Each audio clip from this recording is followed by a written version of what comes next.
नमस्कार। हमने बात की गुरुवर की हिमालय यात्रा की, अपनी गुरु सत्ता का संरक्षण, हिमालय का सहवास, ब्रह्म सरोवर का सानिध्य और ब्रह्म कमल का स्पर्श। काफ़ी कुछ बदला था श्री राम में, और इसी बदलाव ने उनके मन में, उनकी दृढ़ता में, उनकी साधना में वृद्धि ही की, उनको कुछ परिपक्व ही बनाया। और यही गुरुवर ने, माने दादा गुरुदेव ने चाहा भी था।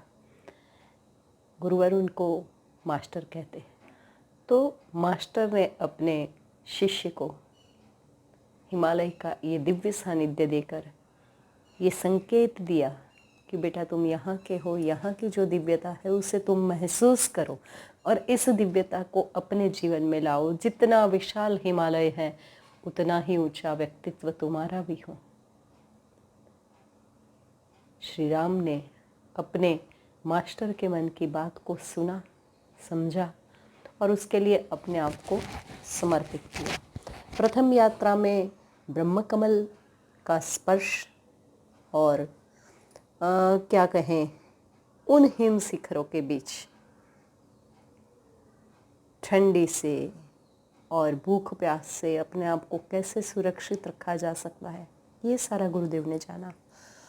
उसके बाद उन्होंने ये भी जाना कि मेरा जीवन किस दिशा में जाने वाला है। दूर से ही सही हिमालय की उस दिव्यताओं का दर्शन उन्हें पहली बार में मिला है, और दूसरी यात्रा में तो दादा गुरुदेव ने उनको उन सत्ताओं से रूबरू भी करवाया है। उन तमाम ऋषि सत्ताओं ने अपने दर्द, अपने जो आकांक्षा है इस देश के लिए, उन्होंने अपने आप को जिस तरीके से खपाया है और जिस तरीके से वो इस देश की आध्यात्मिक उन्नति चाहते हैं, वो सारी बातें उन्होंने कही हैं। और तभी तो गुरुदेव उस दूसरी यात्रा के बाद हिमालय में ऋषि सत्ताओं को आमंत्रित किए। सप्तर्षि मंडल तभी स्थापित हुआ। मगर हम अभी बात कर रहे हैं गुरुदेव की उस पहली हिमालय यात्रा की। 3 दिन उस स्थान पर रहे हैं गुरुदेव, और उसके बाद एक बार दादा गुरुदेव का सानिध्य, उस ब्रह्म कमल का स्पर्श, अपना भी वजन, देह का भी वजन जैसे खो गया हो, जैसे हवा के साथ उड़ रहे हो, ऐसा कुछ विशेष अनुभव और उन दिव्य सत्ताओं का दूर से ही सही दर्शन। और श्री राम से ये आदेश दिया गया कि कुछ दिन गंगोत्री में निवास करेंगे, फिर लौट जाएंगे। श्री राम ने वही किया जो उनके मास्टर ने कहा था। गंगोत्री में कुछ दिन निवास करके श्री राम वापस लौट आए, और जब पुत्र वापस आया तो ताई जी की खुशी का ठिकाना नहीं था। आश्वस्त तो थी जब बेटे ने कहा था कि मैं लौट आऊँगा, तो मगर फिर बेटे का आना, विवाह के लिए जो ताई जी का क्या कहें एक दबाव था, उसके लिए सहमत होना, माता सरस्वती के साथ उनका विवाह और वैवाहिक जीवन का प्रारंभ भी उसी साधनात्मक क्रम के साथ। 2 दिन के विवाह संस्कार के लिए चले हुए क्रमों की वजह से जो साधना प्रभावित थी, दूसरे दिन 12 बजे तक बैठ के साधना की। और पत्नी ने पूछ लिया, माता सरस्वती ने पूछ लिया कि आपके इस साधनात्मक जीवन क्रम में मेरा स्थान कहाँ है, मुझे क्यों लाया गया है इस घर में। तब श्री राम ने बहुत प्रेम से सारी बातें समझा दी कि तुम मेरी साधना की सहचरी बनोगी और तुम्हें मेरी साधना में कदम कदम पर मेरा साथ देना है, मेरे अखंड दीपक का ध्यान रखना है, मेरे लिए जो विशेष भोजन है उसकी तैयारियां करना है। तुम्हें इस घर में कोई कमी नहीं होगी, मगर मुझसे कोई बहुत ज़्यादा उम्मीद भी तुम्हें नहीं रखना है। तुम्हारी हर ज़रूरत के लिए ताई जी हैं, तुम उन्हीं को पूछना। समझ में आ गया कि पतिदेव को बहुत ज़्यादा छेड़ने में सार नहीं है, उनका पथ कुछ अलग है। तो माता ने भी उस तरीके से अपने आप को समर्पित कर दिया कि चलिए। पहले के ज़माने में ऐसी होती भी थी ना लड़कियां, माता पिता ने जिसके साथ गठबंधन बांध दिया, ये तो संत कक्षा के हैं, मगर कोई शैतान भी रहता तो उसी को अपना भगवान मान के पूजती बेटियाँ, और उस शैतान में भगवान को अवतरित भी कर लेती।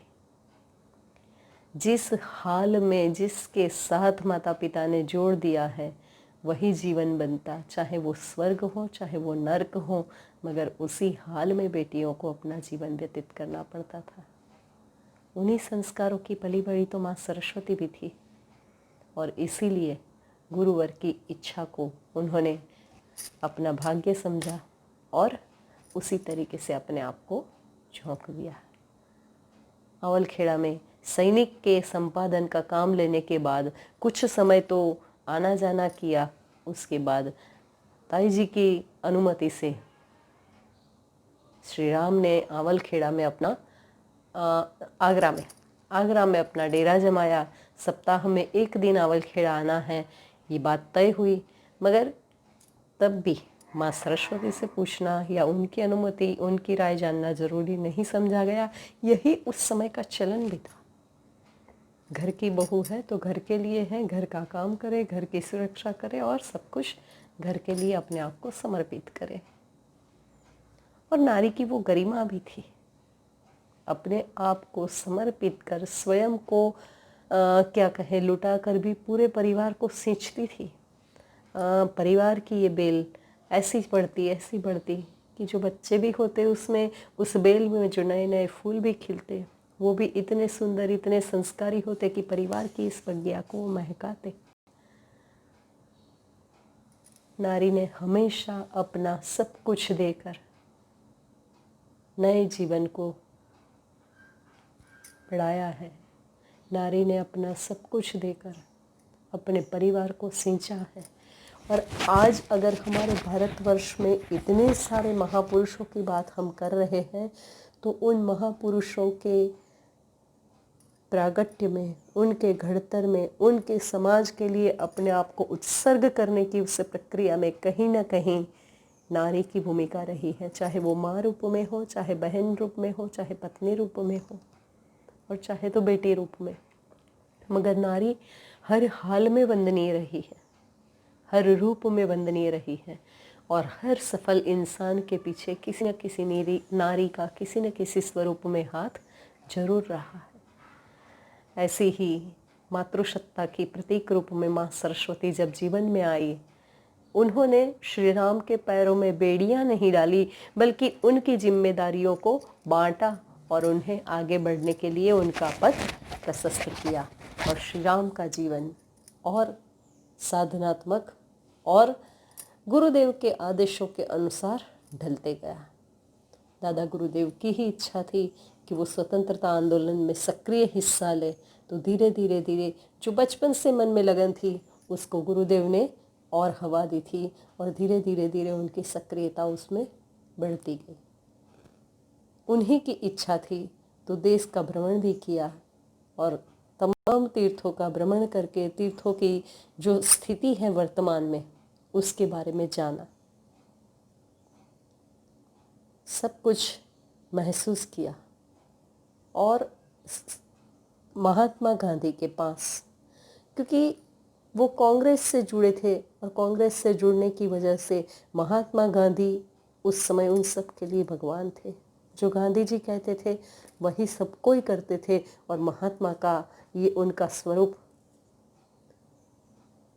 गुरुवर बहुत प्रभावित थे उनसे। और इसीलिए बालक श्री राम, युवा श्री राम महात्मा बनने के गुर सीखने के लिए साबरमती आश्रम महात्मा गांधी के पास भी रहने गए। 7 दिन के लिए महात्मा गांधी के पास रहे, गए, प्रणाम किया। तो गांधी जी ने पूछा था उससे, बच्चे क्यों आए हो, क्या चाहिए तुम्हें हमसे? बोले मैं महात्मा बनने का गुण सीखने आया हूँ, आपसे महात्मा बनने की विधि सीखने आया हूँ। और जब गांधी जी ने सुना कि ये बच्चा महात्मा बनना चाहता है, तो उन्होंने कहा कोई बात नहीं बेटा, कितने दिन के लिए आए हो? बोले मैं सप्ताह भर के लिए आया हूँ। ठीक है, पर्याप्त तो समय है, तुम बन जाओगे इतने में तो महात्मा। तो क्या काम करना है बताओ? बोले आपको टॉयलेट बाथरूम साफ करना है, लोगों के जूठे बर्तन साफ करना है। और श्री राम ने इस काम को बहुत निष्ठा से किया, पूरी ईमानदारी से किया। ये काम करते करते सप्ताह भर समाप्त हो गया। और जब वापस आने का समय हुआ तो श्री राम पुनः गांधी जी से मिलने गए। बोले, बापू आज मेरा जाने का समय हो जाएगा, मगर आपने तो मुझे वो विद्या दी ही नहीं जिससे मैं महात्मा बन सकूं। तो बापू फिर पूछते हैं, इतने दिन क्या करते रहे? बोले, जो आपने कहा था। क्या कहा था? टॉयलेट साफ करना है और लोगों के जूठे बर्तन साफ करना है। पूरी ईमानदारी से किया है ना बेटा दोनों काम? हाँ बापू, पूरी ईमानदारी से किया। बस फिर तो बन गया महात्मा। इससे महात्मा बनते हैं? हाँ, इससे बनते हैं। टॉयलेट साफ किया मतलब कोई काम अब छोटा बड़ा नहीं है तेरे लिए। संसार भर का कोई भी काम कर सकता है। और जूठे बर्तन मांजे, उसका मतलब कोई ऊंच नीच का भेदभाव नहीं बचा। चाहे किसी भी जाति का, किसी भी धर्म का हो, तुझे उससे फर्क नहीं पड़ेगा। तू सबको अपना समझेगा और यही महात्मा बनने का गुण है। गांधी जी से महात्मा बनने का गुण सीख कर आए हैं। और दादा गुरुदेव ने एक बार पुनः हिमालय जब बुलाया तो अब की बार उन्हें यह संकेत मिला कि बस देश का आज़ाद होना अब तय है, हो जाएगा वो। मगर बरसों की गुलामी के बाद, बरसों की क्या सदियों की गुलामी के बाद देश मुक्त हो रहा है गुलामी की जंजीरों से, तो उसे वापस संभलने में समय लगेगा।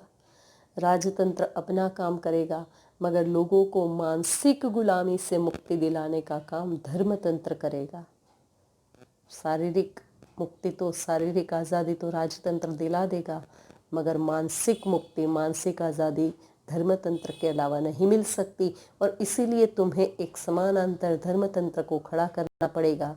अब स्वतंत्रता आंदोलन से अपना हाथ पीछे खींच लो।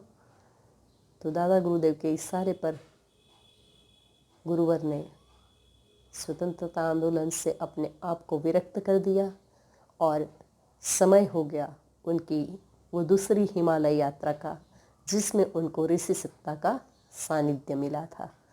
उसकी बात आगे करेंगे, अभी यहीं तक।